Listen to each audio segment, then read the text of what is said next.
పాపం.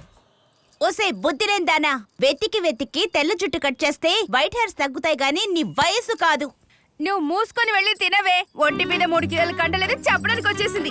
ఎండు చేపలా ఉన్నావు. ఊపిరనుకో గాలికి ఎగిరిపోతావు. ఇక్కడి వెళ్ళు. నా విధిని తలుచుకొని నువ్వేం దిగులు పడొద్దు తల్లి.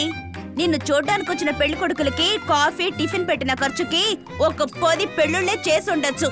సూర్పనక నీ పొగరు వదిలేసి ఏ కుంటోడ్నో గుడ్డోడ్నో కట్టుకొని ఇక్కడి నుంచి వెళ్ళిపో. వెళ్తానే. థూ, నేను పుట్టగానే మమ్మ ఆపరేషన్ చేసుకోనుంటే ఈ 2 దరిద్రాలు పుట్టుండేవే కాదు. ఏయ్ జాగ్రత్త, ఇలా వైట్ హెయిర్స్ కట్ చేసుకుంటూ పోతే నీ తలంతా గుండైపోతుంది. ఆ తర్వాత ఊళ్ళో ఉన్నవాళ్ళు నీకు పుట్టబోయే బిడ్డకి ఏం చెప్తారు? ఏమన్నావే? పెద్దదన్న మర్యాద నోటికొచ్చిన మాటలు మాట్లాడతావా? నీకసలు బుద్ధి లేదే. నిన్ను ఏం చేస్తానో చూడు. దేవుడా, చూశారుగా అక్క చెల్లెళ్ళు ఎంత అన్యోన్యంగా ఉన్నారో.